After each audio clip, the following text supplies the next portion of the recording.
You know something? I always really love the early 2000s.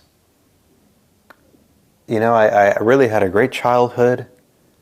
You know, between 2000 and 2001, I really, really enjoyed that time. I was about 4 or 5, you know, during those years, and I really, really love that time. You know what I mean? Even though I was so young, and you know, the music was kind of, you know, hit or miss or whatever. But with these 2 debut albums here, I think they're very special to me. Maybe to some, maybe not. But you know, now I haven't really done these in quite some time, and I know I don't really do these as often. Well, not often, but it's been quite some time. However, you know, is the album versus album, or track versus track, whatever. And I actually watch over Paul, right? I believe that's his name. Well, yeah, I think his first name is Paul, over in As It Should Be. And if you watch his channel, he really is he is quite a unique person. You know, he's got a great vinyl collection, and I love watching his videos. You know, videos on Mondays. You know, he's got something on Mondays and Thursdays. He's got you know, his friends or whatever, and they do this. They either do a ranking video or they do, you know, an album review. But yeah, it's the channel As It Should Be, and his first name is Paul. With his last name, I think it's like some crazy last name I can't even pronounce. I mean, if I pronounced it here, I would look pretty dumb. But anyways, really great channel, and I feel like I've been what's that word? Revigorated or whatever, you know, revigorate myself on doing these album versus album.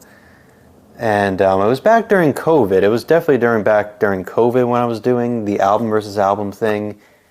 And I just kind of thought, you know, I don't really care about these videos, so I kind of deleted them, kind of. But I felt like it would definitely be great to do the debut album of John Mayer's first album and Coldplay's first. Now Coldplay's first album came a year before Mayer's first album. And, you know, here you go. Parachutes. You know, this was the first Coldplay album. I mean, what can go wrong, right? It's fantastic stuff. And you got the band back there. I mean, look how young they were. Let's see if I can try to cancel the focus here. There you go. I think I had the focus thing, but there you go. You can see it there. And of course, John Mayer's Room for Squares. You can really see that. There you go. Yeah, so I'm basically going to do...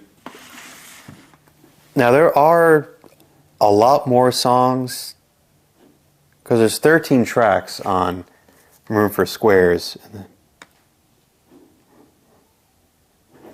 And there's 10 songs on the Coldplay album. Now there is, however, a little hidden track, which I think if you buy like the digital version of the album of the Parachutes, however, there's like a little snippet of a song, you know, and maybe I might not probably include it on here because I don't think it actually says on the, you know, it just ends with "Everything's Not Lost," you know, which is kind of the epic or whatever, the ending of the song. So there are 3 extra tracks on the John Mayer debut, but we'll see how I kind of we'll see how I kind of average it out or whatever. But you know, so basically go from the first track all the way to basically the last track here. Yeah, so I know maybe some of you who have been watching my channel for a while, you know that you might remember me doing this kind of videos or whatever. But I feel, however, revigorated, you know, by doing this by Paul over there by As It Should Be. So we'll go ahead and let's get rolling. Let's get started, right? So we'll start with Coldplay and Mayer back and forth, because Coldplay's first album was in 2000 and 2001 was John Mayer's first album. So we'll start off with Don't Panic. You know, everyone knows that song, you know, the opening track of the album, you know. We live in a beautiful world. Yeah, I love Chris Martin. And then, of course, the first track on John Mayer is No Such Thing. God, I remember when I first heard that song. I'll never forget, my mom dropped me off.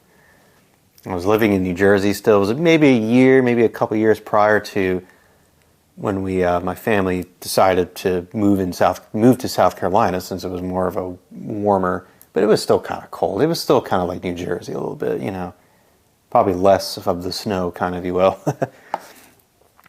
But man, Don't Panic or No Such Thing. Man, I really love Don't Panic, but I really, really love No Such Thing. It's definitely a song that I really remember quite well when I was, during my early years. Like I said, I loved my childhood, and that really reminds me of that time. But yeah, so I'm giving a point there to Room for Squares, John Mayer's first album. Okay, and then the second track on Coldplay, you see, Don't Panic is kind of a bit of a minute-long track or whatever, but Shiver is definitely the real big hitter, like the first big opening song here. Yeah, I love that song, I'll always be waiting for you, and you just hear his, aggression, and just that guitar, that oh, so great. I love that song. And then you get Why Georgia, which is, God, again, another really great song. But man, I think as much as I like Why Georgia, I really love Shiver. And I think I really, really like Shiver more than Why Georgia. But man, I mean, what can you go wrong with Why Georgia, though? It's such a great, the build-up and just the tension of Mayer's vocal. But man, Don't Shiver, it's such a great, such a rocker. So I don't know, I'm going to have to definitely give it to Coldplay on that, Shiver. Man, close call though. Shiver, I think I choose. Okay, so Coldplay gets a point, so we're kind of tied here. Okay, the third track on Parachutes is Spies. Now this song I love, it's a gorgeous song. There's spies hiding in every corner. And you gotta love Chris Martin, even though his lyrics, I don't know, he's such an underrated lyricist. I mean, I hate to really shitbag on the guy, but man, Chris Martin was a really good lyricist. Even though some of it was a little, free hippies, you know what I mean, kind of thing, whatever. But again, The Spies is a really beautiful song. I love that song, with a beautiful piano. I love his piano playing. If you ever hear his piano playing, it's great. Then you get track 3 is My Stupid Mouth, and It's Got Me in Trouble. I'm going to have to kind of give it to Spies. I really kind of like that song more. But My Stupid Mouth is pretty good, Then we get to track 4, and track 4 is another really great song, Sparks. I love that song. Really great, colorful piano playing, of course, again by Chris Martin. And track 4 on Room for Squares is Your Body's a Wonderland. Now, I hate to say this, but I'm definitely not big on Your Body's a Wonderland. I mean, it's kind of okay, but it sounds very of the time, the 2000s or whatever. But when I hear Sparks, though, it just sounds like it's a little bit ahead of the curve. Even though there was other bands doing this kind of thing, whatever. But it's really got a beautiful acoustic, blended in with the bass as well by, I forget his name, but the great bassist from Coldplay or whatever. But man, I'm definitely going to have to give it to Sparks. I know I'm not sure. Oh God, I love that song. Then we get track 5, and these songs are absolutely, I don't even know how I'm going to be able to to choose here, but it's Yellow from Coldplay, from Parachutes, and Neon from Room for Squares. I really love Neon, but I really, really love Yellow. It's so funny how both of them, they just seem to have that similar, you got Yellow that's bright, and Neon that's bright. So you're getting battle of the bright colors, if you will. But to me, I feel like I get a little bit burned out by Yellow, even though it's a great song, of course, and that was definitely a song, that was definitely a song you heard everywhere on the radio, you know, you still hear it now. But Neon, not as much. You know, it has that radio kind of sound, but it definitely seems to be like an album song, you know. And I think I'm going to have to choose Neon. As much as I love Yellow, of course, with that great opening acoustic, I mean, what can go wrong with that? And it just rocks in with that guitar, I mean. But I'm going to have to go with Neon, though. You know, it gets in this kind of like really, really almost soul. It almost has this very soul-powering feel, you know. So definitely going to have to go Neon on that one. And then we get track 6, Trouble, against City Love. And I'm going to have to really go with Trouble, because I love that song. I've always loved that song. I remember back during my later years in high school, I really started to get into that kind of, you know, I was really getting attracted to Mayer and Coldplay. And even though during that period there, Coldplay was really being, I mean, this was just clearly a decade after their success of their earlier albums or whatever. So by 2015, 2016, that was definitely during definitely their deep kind of corporate kind of sound, you know, and they were really kind of really jumping the shark by that point. And I had Pandora, which was kind of a free kind of, you know, I remember I heard Trouble and I'm like, wow, I love that. So I really just got so head over heels on that song.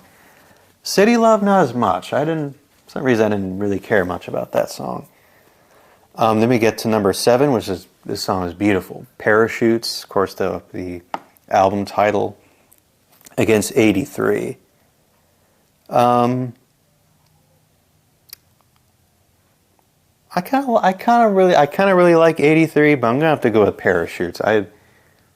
Sorry, folks. I think that song is great, and I think it's a bit better than 83. Because I think it is kind of a bit cheesy, 83, but, you know. Okay, and then we get to track 8 on Coldplay's first album, High Speed. I think that's definitely an underrated song on that album. And track 8 on John Mayer's Room for Squares is 3 by 5. Now that song is actually really, really good. But I also like High Speed, though, so I'm trying to figure out. Because these definitely have very polar opposite, or at least with Mayer and Coldplay are very opposite with one another. You know, you have Mayer, who's truly definitely into the roots of blues and kind of the, you know, the singer-songwriter, where you got Coldplay that's kind of in that kind of, at least the singer-songwriter into that category, but they're a bit more, they have a bit of that alternative, they got a little bit more of that, and even soul too. I mean, man, I don't know which one to choose, but I think I'm going to have to go with 3 by 5. I know High Speed is definitely a good one, but I kind of prefer 3 by 5. Then we get number 9, number 9 on Coldplay's first album, We Never Change, against Love Song for No One. And I think I'm going to have to go with Love Song for No One. Because I was never a really big fan of We Never Change. Then we get the last track on Parachutes, which is Everything's Not Lost. And we get track number 10 on John Mayer's first one, Back to You. Oh, man. But I feel like for these two, it's like comparing apples to oranges. And man, I absolutely love Everything's Not Lost. I mean, what a great ending track to this to Parachutes. And Chris, when he's kind of doing the thing like Paul did on, you know, Hey Jude or whatever, and they repeat the chorus, you know, and it's such a really great message too. It's not like he's phoning it in. I know that some of the later albums, at least definitely the 2010s, I definitely know for a fact that he was definitely phoning in for sure, you know. Oh God, I just love the repeating chorus of, you know, everything's not lost. Come on, yeah, come on, yeah. Oh, man. Damn, that is absolutely close because I do like Back to You. That's definitely good, you know. Back to you, it always comes around. Back to you. That's a good one, but man, you're you're competing with Everything's Not Lost, which is such an epic ending to Coldplay's first album here, and I think for sure I'm going with that last track there, Everything's Not Lost. It's such a beautiful song. And just the chanting of "Come on, yeah," there you go. Okay, then so we're done with the first album, Coldplay, so let's go ahead and end it with the last three songs, Great Outdoor, Not Myself, and St. Patrick's Day. I do like Great Indoors. That is actually that's actually a good song, but I'm not going to not give a point to that one. Not Myself, I actually kind of like. I'll give it to that one there. And then we get St. Patrick's Day, which I feel like is not really a great ending album. And I always kind of feel the way of Room for Squares. I always kind of see it as like, as a whole, it doesn't seem to be, you know what I mean? Like I rather prefer listening to the whole Parachutes album fully than Room for Squares, you know. But I don't know. I mean, St. Patrick's Day is okay, but I'm not going to give it to that one there. So Mayer got 5 and Coldplay got 6. So Parachutes wins on that one. And there you have it. I've quite enjoyed this, you know, and really, really great stuff. I mean, these are definitely two great debut albums from that period from the early 2000s, you know. And I think that was definitely a special time, you know. I was really starting to really listen to music and stuff and really kind of, you know, hearing the voices like John Mayer's voice and hearing Chris Martin's voice, you know. And they definitely, they helped me follow my childhood basically up to my middle school years, if you will, even up to their albums where they weren't, you know, as good as the early albums, you know. But yeah, you know, what can I say? Great stuff, you know. Okay, folks, take care. Bye-bye.